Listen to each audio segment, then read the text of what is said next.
It's a typical Friday afternoon, 7th period. You're sitting in calculus, counting down the minutes to spring break, and your teacher has given up on a lesson to play trivia games on the projector. Then the intercom clicks on. It's the dean, but his voice is panicked. He tells the teachers this is not a drill and orders the entire school into immediate lockdown. The panic spreads to your teacher as he scrambles to kill the lights and usher everyone to the back corner. After 2 minutes of silence, the low hum from the back panel stops. The main power is cut, and the room plunges into absolute darkness. The protocol designed to protect the students has effectively turned their classroom into a blind cage.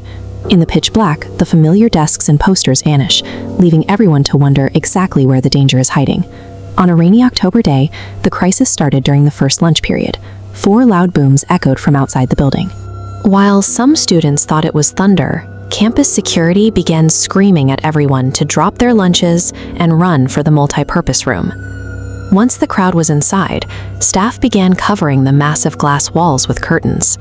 They stationed adults at every exit, completely severing the students' visual connection to the residential streets surrounding the school.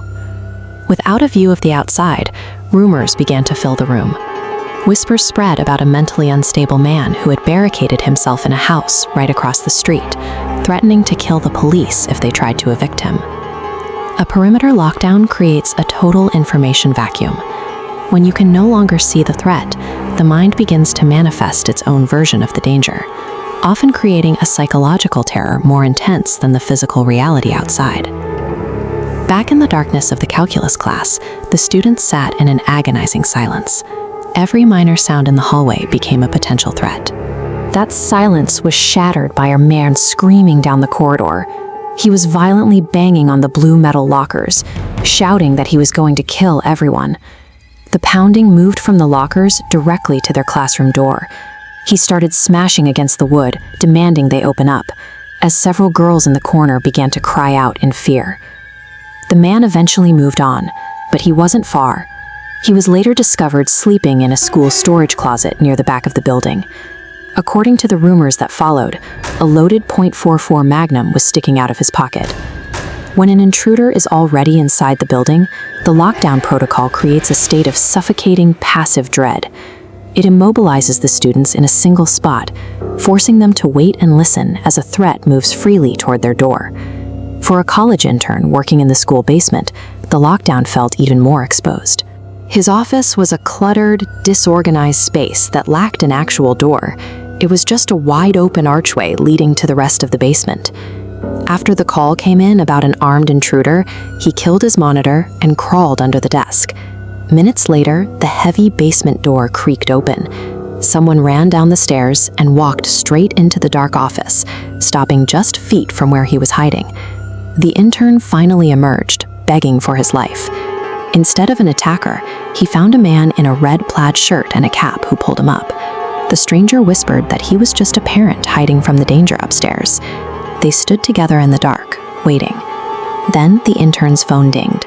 The screen lit up his face, revealing a text message from a coworker on the floors above. The message was clear. Some guy with a gun shot Mr. Buckley. He's wearing a red shirt and hat. Whatever you do, don't come upstairs. The intern looked at the man in the red shirt, standing inches away. He didn't wait for a reaction. He sprinted for the stairs. A gunshot echoed through the basement behind him, the bullet ricocheting off metal in the darkness as he scrambled for the exit. In that moment, the safety of the lockdown evaporated. The intern was cornered in a doorless room, pinned down in the dark alongside the exact threat he was supposed to be hiding from. The police were waiting at the basement exit and caught the gunman the second he stepped outside.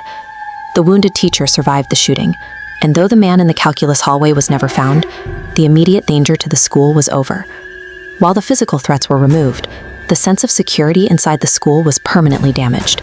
The walls no longer felt like a barrier against the outside world. Years later, the survivors still live with the weight of that silence.